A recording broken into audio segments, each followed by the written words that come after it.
कृष्ण हरी. मी आज तुम्हाला सांगणार आहे की घरामध्ये देवाचं वास्तव्य राहण्यासाठी किंवा मांगल्य पावित्र्य जपण्यासाठी काय केलं पाहिजे. तर आहे ना, आम्ही ह्या देशी गाईचं गोमूत्र आणलेलं आहे.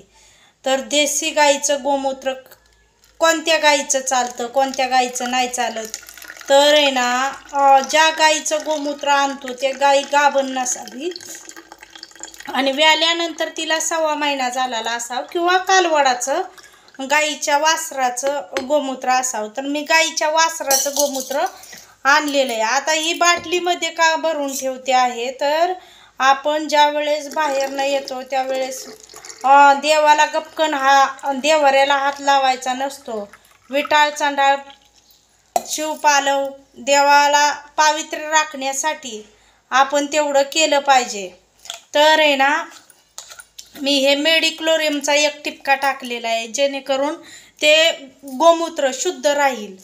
तर आहे ना, अशा पद्धतीने गोमूत्र हे बाटलीत भरलेलं आहे. ही बाटली कुठं ठेवायची, तर देव्हाऱ्याच्या जवळ ठेवायची. ज्या वेळेस आपण देवाला हात लावणार ना त्यावेळेस ह्यातलं 2-4 टिपक्या अंगावर टाकायचे. ह्याला होल पाडलं तरी चालतं वर खिळ्याने असं.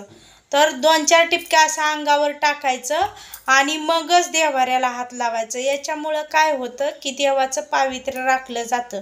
दुसरी गोष्ट, ज्यांच्या अंगात देवांचं वारं येतं, संचार येतो, त्यांनी 4 दिवस झाल्याच्या नंतरनं 5व्या दिवशी थोडंसं हातावर गोमूत्र घ्यावं गाईचं आणि ते प्राशन करावं. ते आपले गुरु आपल्याला सांगतच असतात, परंतु ज्यांच्या अंगात येतं ना त्यांनी गोमूत्र घेणं गरजेचं असतं. दुसरी गोष्ट, गोमूत्र काय करतं, तर गोमूत्र आपल्या त्वचेचं सौंदर्य वाढवतं. हा गोमूत्राचा फायदा. बरं, गोमूत्रच का वापरायचं, तर आहे ना, गाईच्या शरीरामध्ये 33 कोटी देव आहेत आणि 33 कोटी देव असताना भगवान शंकरांनी सांगितलं, चला आपापले इथं गाईच्या शरीरात आपापली जागा फिक्स करा. त्यावेळेस आहे ना, गंगेला आणि लक्ष्मीला यायला उशीर झाला.